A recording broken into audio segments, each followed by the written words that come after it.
하나님 말씀 요한복음 11장 25절로 26절까지 먼저 봉독해 올립니다. 예수께서 이르시되 나는 부활이요 생명이니 나를 믿는 자는 죽어도 살겠고 무릇 살아서 나를 믿는 자는 영원히 죽지 아니하리니 이것을 네가 믿느냐. 아멘. 40절부터 44절까지의 말씀을 더 읽겠습니다.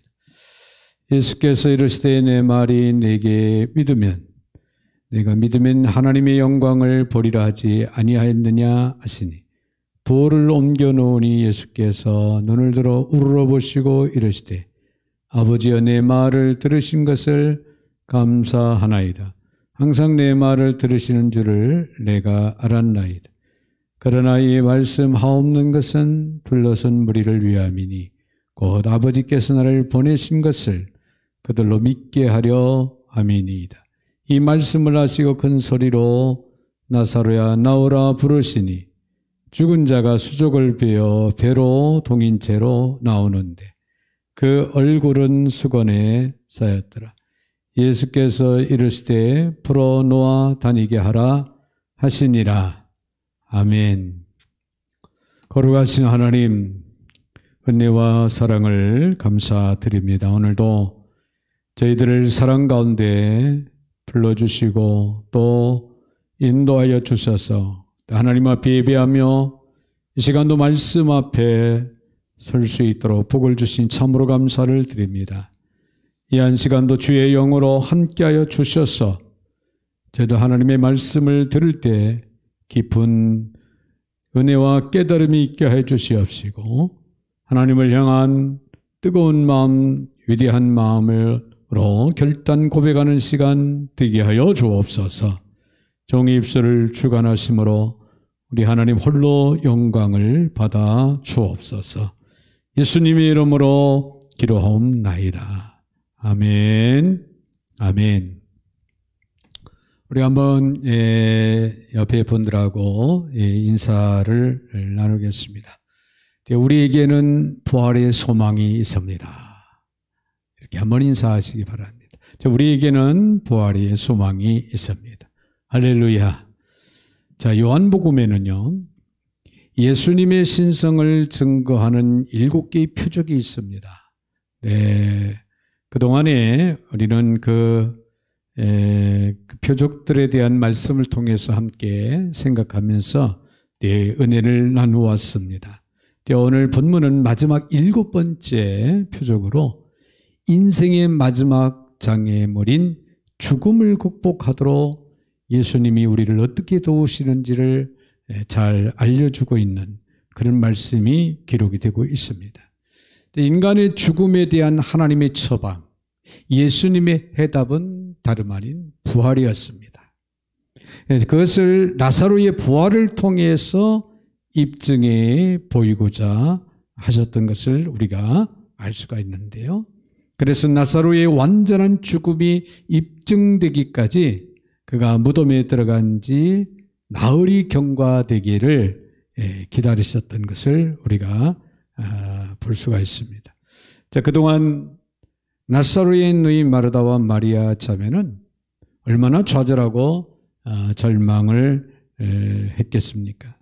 물론 이들은 최후 심판의 시각에 다시 부활될 것을 믿고 있었습니다. 그러나 지금 이 순간도 그가 원하시면은 우리의 부활이 가능하다는 것과 지금 여기에서 부활의 능력을 체험하며 살아갈 수 있다는 것은 믿지 못하고 있었습니다. 자, 마르다의 대답을 한번 보겠습니다. 마르다의 대답을 보면은 24절에 있는 말씀을 한번 보겠습니다. 마르다가 이르되 마지막 날 부활 때에는 다시 살아날 줄을 내가 아나이다. 자, 바로 이때 예수님이 자신이 신성을 계시하시는 요한복음의 또 하나의 특성인 신성을 선포하시는 말씀을 보게 됩니다. 25절의 말씀, 예수께서 이르시되 나는 부활이요 생명이니 나를 믿는 자는 죽어도 살겠고 무릇 살아서 나를 믿는 자는 영원히 죽지 아니하리니 이것을 네가 믿느냐. 아멘. 여러분, 기독교는 부활의 종교입니다. 네, 기독교에 만약에 부활이 없다면은 기독교의 본질을 상실하게 되는 것입니다. 그러나 기독교는 부활이 있습니다. 믿으시면 아멘 하시기 바랍니다. 아멘. 자, 그러므로 성도는 부활에 대한 확신, 또 부활의 소망, 그리고 부활 신앙, 그리고 부활 인생을 살아갈 수 있게 되는 것입니다. 그래서 오늘 본문에서는 마지막 심판 때의 부활은 물론이거니와 예수를 믿는 자들이 오늘 바로 지금 여기에서 부활의 능력을 힘입어서 부활의 인생을 사는 것이 가능하다고 하는 것을 우리에게 잘 보여주고 있는 그런 말씀이 기록된 것을 보게 됩니다. 자, 우리가 죽음을 정복하는 부활의 능력을 힘입어 인생을 살아간다면은 그것은 얼마나 놀라운 일이겠습니까? 발달된 인류의 과학과 의학으로도 죽음의 정복은 불가능한 과제입니다. 그렇다면 죽음을 이기는 부활의 능력으로 사는 인생이란 도대체 어떤 인생일까요? 이런 부활의 인생을 사는 비밀을 오늘 성경은 나사로의 사건을 통해서 우리에게 잘 보여주고 있습니다. 자, 우리로 부활의 인생을 살게 하는 요인들은 과연 무엇일까요? 먼저 부활의 인생을 살게 하는 요인들은 믿음이라는 것입니다. 믿음. 오늘 본문 25절에서 예수님의 나를 믿는 자는 죽어도 살겠고라고 하는 이 말씀은 모든 사람이 갖기를 원하는 부활과 생명의 원천이 어디에 있는지를 밝히는 너무나도 중요한 말씀인 걸 우리가 보게 됩니다. 나는 부활이요 생명이 나를 믿는 자는 죽어도 살겠고 예수님이 부활의 증인 본인이라는 거죠. 나는 부활이요 생명이니 나를 믿는 자는 죽어도 살겠고 그러니까 하면은 26절에 보면은 무릇 살아서 나를 믿는 자는 영원히 죽지 아니하리라. 이 말씀은 지금 여기서부터 부활의 능력으로 하나님과 연합된 그런 생명의 삶을 영원까지 이어가리라는 그런 약속의 말씀입니다. 자, 그런데 문제는 마지막에 첨부된 주님의 질문입니다. 자, 이것을 네가 믿느냐는 것입니다. 부활의 약속은 믿음을 통해서만 우리의 삶의 능력이 된다고 하는 것을 우리에게 가르쳐 주시는 그런 말씀인 걸 우리가 보게 됩니다. 자, 나사로의 무덤에 도착하신 예수님은 무덤을 막고 있는 돌을 옮겨 놓으라고 그렇게 명하십니다. 그러자 마르다는 절망적으로 39절에서 주여 죽은 지가 나흘이 되었음에 벌써 냄새가 나나이다 라고 마르다는 그렇게 반응합니다. 자, 여기서 마르다는 비록 믿음이 있었지만은 깊은 믿음이 없었던 것 같습니다. 즉 믿음의 분명한 실체와 대상에 대한 정확한 지식이 결여되어 있었다고 하는 것을 우리가 알 수가 있죠. 자, 이때 예수님의 말씀을 봅니다. 오늘 본문 40절에서 예수께서 이르시되 내 말이 네가 믿으면 하나님의 영광을 보리라 하지 아니하였느냐. 자, 사람들은 끊임없이 보여주면 믿겠다고 말합니다. 자, 그런데 주님은 믿으면 보리라. 믿으면 보리라. 그렇게 말씀하고 있습니다. 예수님은 전능하신 하나님의 신성을 가지신 분이기 때문에 모든 것을 할 수가 있습니다. 그럼에도 불구하고 그는 우리들에게 우리의 믿음을 매개로 역사하고 계시다는 것을 보여주고 있습니다. 그래서 제가 늘 아들에게 하는 말이 있었습니다. 저희 자녀가 남매가 있지만 특별히 아들이 사역의 길을 간다고 하니까 늘 아들에게 그런 말을 했습니다. 아무것도 염려하지 말고 하나님만 바라보고 너는 믿음으로 나아가라. 내 하나님께서 내 앞서서 내게 필요한 모든 걸 다 예비해 놓으시고 네가 믿음으로 하나님께 나오기를 하나님은 기다리고 계신다. 그러므로 오직 믿음으로 선포하고 하나님만 바라보고 나아가면은 하나님께서 예비하신 그 축복을 받고 누릴 수 있을 것이다. 밥 먹듯이 이런 말을 하곤 했습니다. 네, 하나님께서는 전능하신 하나님을 믿는 그 믿음의 걸음마를 우리에게 요구하고 계신 것입니다. 즉 우리의 믿음의 생각, 우리의 믿음의 계획, 믿음의 행동, 믿음의 삶을 보시기를 원하신다. 그런 얘기예요. 여러분, 스위치가 정상적으로 전원에 연결되어 있다면 무조건 스위치만 올리기만 하면 불은 들어오게 되어 있습니다. 정상적으로 하나님의 자녀들이, 하나님의 백성들이 하나님과의 관계성이 이루어지고 있다고 하면은 우리는 믿음으로 스위치를 올리기만 하면은 불은 들어옵니다.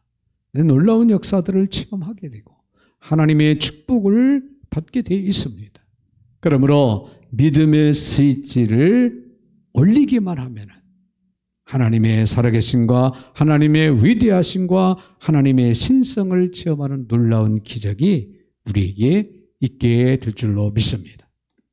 자, 그렇다면 도대체 믿음이란 무엇입니까? 히브리서 11장 1절에 보면 믿음은 바라는 것들의 실상이요 보이지 않는 것들의 증거다.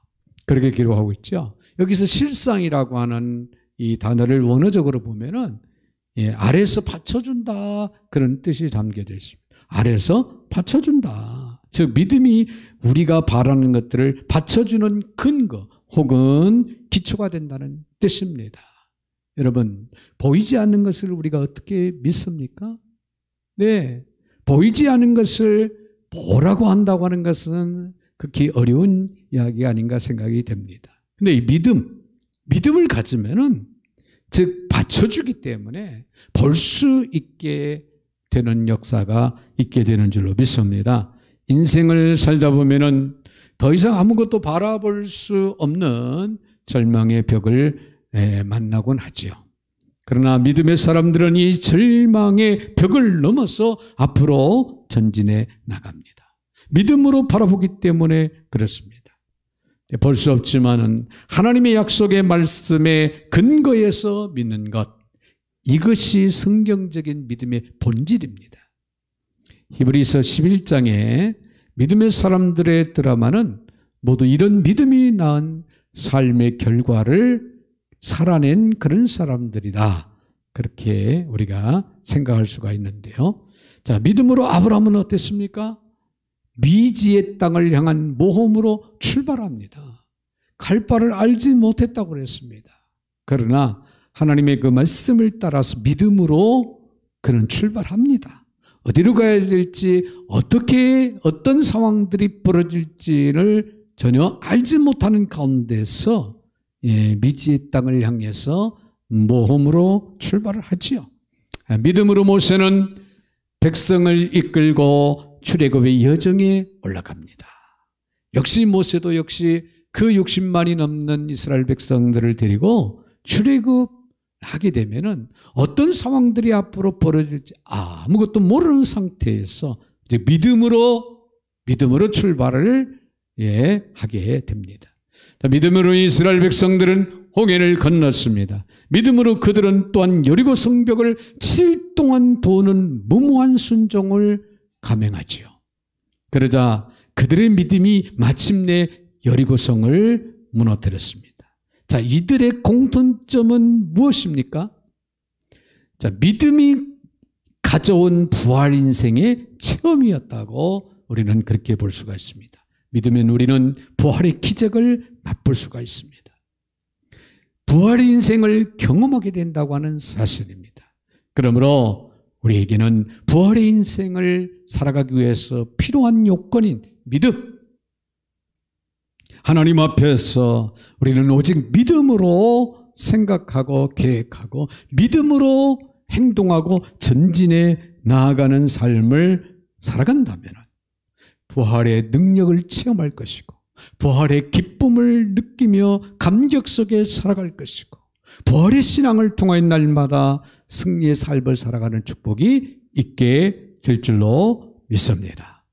또 한 가지 요건은 사랑입니다. 부활 인생을 살아감이 필요한 요건 중에 또 한 가지는 사랑이라고 하는 것. 자, 요한복음 11장의 초점은 나사로의 부활의 기적을 통해서 인생의 궁극적인 소망인 부활을 증언하는 것입니다.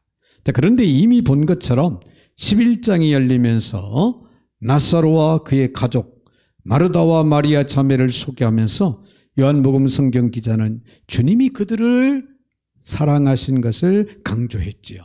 요한복음 11장 3절에서 사랑하시는 자가 병들었나이다. 사랑하시는 자가 병들었나이다. 여기서는 이 사랑은 우정을 강조하는 그런 의미로 기록이 되고 있다고 그랬죠. 또 예수께서 본래 마르다와 그 동생과 나사로를 사랑하시더니 여기에서의 사랑은 아가페적인 사랑, 전적인 사랑, 희생적인 그런 사랑, 그런 사랑을 강조하는 사랑이라고 지난주에 우리 생각을 했죠. 그러나 나사로의 병상에 그분이 도착하시지 않자 그분의 사랑은 시험을 당하게 됩니다. 자, 여기서 우리는 모든 사랑은 시험을 통과한다고 하는 진리를 우리는 다시 한번 확인을 하게 되죠. 자, 마침내 나사로의 무덤에 도착하신 예수님의 모습을 성경은 어떻게 증언합니까? 대 35절에서 이렇게 말하고 있습니다.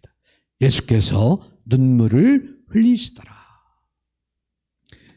나사로의 무덤 앞에 오신 예수님은 그 무덤 앞에서 눈물을 흘리셨더라. 자, 이 말없는 그의 눈물을 본 유대인 민중들의 증언은 이어서 뭐라고 말합니까? 36절에서 이에 유대인들이 말하되 보라 그를 얼마나 사랑하셨는가 하며 나사로의 부활의 기적은 바로 이 사랑의 눈물이 가져온 기적이었다. 그렇게 우리는 생각할 수가 있습니다. 자, 성경에는 예수님이 3번 눈물을 흘리신 사건을 기록하고 있는데요. 첫 번째는 본문의 나사로를 위한 눈물이었습니다. 이 눈물이 나사로와 그 가정에 부활의 기적을 가져줬죠. 두 번째는 멸망당할 예루살렘 성을 바라보며 흘리신 눈물의 사건입니다. 그 눈물이 이스라엘 민족을 박해의 흩어짐 중에도 보존하고 회복의 기적을 가져다 준 그런 사건이었음을 우리가 또 보게 됩니다. 우리가 민족을 향해 울면 민족이 살 것입니다. 우리에게 민족을 위한 눈물이 마른다면 우리 민족에게 기대할 것은 아무것도 없습니다. 세 번째, 주님은 겟세마네 동산에 십자가를 앞에 두고 통곡과 눈물을 쏟으셨던 사실을 우리가 보게 되는데요. 히브리 기자는 히브리서 5장 7절에서 그는 육체에 계실 때 자기를 죽음에서 능히 구원하실 이에게 심한 통곡과 눈물로 간구와 소원을 올렸고 그의 경건하심으로 말미암아 들으심을 얻었느니라. 그렇게 기록하고 있습니다. 겟세마네에서 주님이 흘리신 그 통곡의 눈물로 우리는 구원받은 주의 백성이 되었다고 하는 사실입니다. 여러분, 정직하지 못한 악어의 눈물도 있지만은 순결한 사랑의 눈물은 언제나 영혼을 살리는 구원의 역사를 가져온다고 하는 사실을 우리는 알 수가 있습니다. 북한 땅의 구원은 북한을 향한 우리의 사랑의 눈물이 차면은 일어날 것이라고 말씀한 분이 계십니다. 자, 우리가 우리 자녀들을 위해서 울면 자녀들이 살아날 것입니다. 우리가 불신의 이웃들을 위해서 울면 이웃들이 살아나는 역사가 있게 될 것입니다. 우리가 한국교회를 위해서 울면 한국교회가 살아날 것입니다. 우리가 민족을 위해서 울면 민족이 살아날 것입니다. 우리가 안수망교회를 위해서 울면 교회가 거듭나고 생명력이 넘치는 살아나는 역사가 있게 될 것입니다. 부활의 주님은 당신의 심정으로 사랑의 눈물을 씹는 곳에 부활의 기적을 선물로 주신다고 하는 사실을 우리는 기억을 해야 될 줄로 믿습니다. 지금이 바로 그 사랑의 기적, 그 눈물의 기적이 필요할 때가 아닌가 그렇게 생각해 봅니다. 더 나아가서는요, 부활의 인생을 살아감에 있어서 필요한 요건이 있다면 감사라고 하는 사실이에요. 자, 나사로의 부활의 기적은 또한 감사의 기적이었습니다. 41절에 돌을 옮겨 놓으니 예수께서 눈을 들어 우러러보시고 이르시되 아버지여 내 말을 들으신 것을 감사하나이다. 그런 말씀이 기록이 됐지요. 이 죽음 앞에서의 감사를 보십시오. 어떤 심정에 감사했을까요? 아마도 예수님에게는 좋은 친구를 상실한 그런 순간이었습니다. 그러나 그 순간 나사로와 함께 했던 그 아름다운 추억이 떠오르며 그런 시간을, 그런 삶을 주신 하나님을 향해서 감사를 드리셨는지도 모릅니다. 또한 예수님께서 하시는 모든 일이 하나님의 뜻에 의한 것임을 알게 하는 결정적인 증거였습니다. 그리고 더 나아가서 이제 주님이 행하실 위대한 그 일에 대한 감사였다, 그렇게 생각을 할 수가 있습니다. 그것은 다음 절로 분명해지죠. 42절에서 항상 내 말을 들으시는 주를 내가 알았나이다. 그러나 이 말씀하옵는 것은 둘러선 무리를 위함이니 곧 아버지께서 나를 보내신 것을 그들로 믿게 하려 함이니라.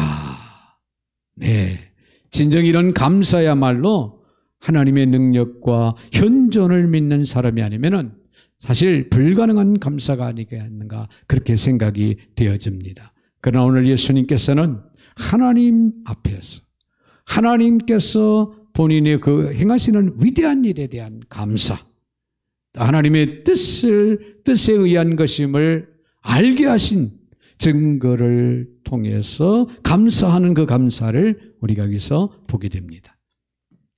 여러분, 부갑산선 기능 항진에 의한 각피석회화증이라고 하는 긴 이름의 희귀병에 걸린 청년이 있었습니다. 칼슘이 몸 안에서 과다 생성되어서 축적됨으로 인해서 온몸이 석회처럼 굳어버리는 아주 무서운 그런 병이라고 합니다. 8살에 다리를 절기 시작한 그는 초등학교를 간신히 졸업하자마자 자리에 누워 굳어가는 육신과의 싸움을 이제 시작하게 됩니다. 그러나 그는 절망을 거부하기로 그의 마음에 굳게 결심합니다. 그리고 사랑하는 어머니와 자신과 비슷한 처지에 있는 이들에게 희망을 전하는 도구가 되고자 그는 작가가 되기로 결심을 합니다. 그렇게 해서 탄생한 베스트셀러의 제목은 절망은 희망의 다른 이름이다 였습니다. 자, 이 이야기의 주인공인 박진식 형제가 그 긴 터널을 지나오면서 배운 가장 중요한 두 가지의 교훈은 바로 비전과 감사였다고 그는 고백을 합니다. 그의 책의 서문에 이렇게 말합니다. 지금 이 순간 세상 살아가기가 힘들다고 하여 절망하신 분이 있다면 제 이야기를 읽고 부디 힘을 내시기를 바랍니다. 저는 꿈꿀 수만 있어도 행복한 인생이라고 그렇게 생각을 합니다. 아무리 참담한 현실에 처해 있을지라도 살아있는 한 꿈을 버리지 마십시오. 그리고 여러분 울지 마십시오. 그렇게 기록하고 있습니다. 그리고 마침내 맞이한 내 아내 신앙장에서 이렇게 고백합니다. 내가 아픔으로 깨달은 건 감사였습니다. 밥을 삼키기 힘겨워졌을 때 단지 음식물을 삼킬 수 있음에 감사가 우러나오고, 숨쉬기가 힘겨워졌을 때 단지 고른 숨을 쉴 수 있음에 감사가 우러나오고, 중장애인이 되었을 때 단지 한 손가락 한 손이라도 움직일 수 있음에 감사가 우러나오고, 온몸이 중증의 돌인간이 되었을 때 단지 머리와 몸통만 정상했어도 감사하다 하는 걸 그는 뼈에 새겼다고 고백합니다. 그는 마지막으로 이런 고백으로 글을 마치고 있습니다. 끝으로 제가 아직도 살아있다는 사실에 나는 감사를 드립니다. 자, 그의 믿음이 그에게 꿈을 주었고 감사를 선물한 것이라고 그렇게 생각이 되어집니다. 우리가 감당할 수 없는 고난의 절벽 앞에서도, 환난과 시련의 절벽 앞에서도 절망을 거부하고 오히려 신앙으로 꿈을 갖고 감사를 할 수 있는 이런 아름다운 인생의 삶이라고 하는 것은 부활의 인생의 능력이 아닌가 그렇게 생각을 해봅니다. 예수님의 감사가 나사로를 살렸습니다. 오늘 본문 43절에 3절에서 예수님은 감사하신 후 큰 소리로 말씀합니다. 나사로야 나오라. 자, 죽은 자가 수족을 베어 동인채로 예수님은 나오자 예수님은 다시 말씀하십니다. 44절에서 이렇게 죽은 자가 수족을 베러 동인채로 나온 그 얼굴은 수건에 쌓였다. 예수께서 이르실 때 풀어놓으라 너와 다니게 하라 하시니라. 그리고 부활의 기적은 일어났습니다. 예수님이 보고 싶어 하신 것은 그가 그리고 우리가 부활의 인생으로 살아가는 것이었습니다. 이제 부활의 기적이 우리는 필요하다고 느끼십니까? 그분의 말씀을 우리는 믿으십시오. 그리고 사랑하십시오. 그리고 감사하십시오. 일어나 결박을 풀고 주님이 주신 자유의 인생을 누리십시오. 부활의 인생을 살아가시기를 주님의 이름으로 축원드립니다. 거룩하신 하나님, 참으로 감사를 드립니다. 죽어도 사는 부활의 승리, 부활의 소망, 부활의 기쁨과 감격, 그리고 부활의 인생을 살아갈 수 있는 복을 저희들에게 허락하신 하나님, 아무쪼록 이제 믿음을 통해 사랑을 통해 더 나아가서 감사를 통해서 부활의 인생을 살아가며 부족함이 없는 저희들 모두가 되게 하여 주셔서 매일매일 순간순간 부활의 승리 역사를 이루게 하여 주시옵소서. 감사드리며 예수님의 이름으로 기도하옵나이다. 아멘. 아멘.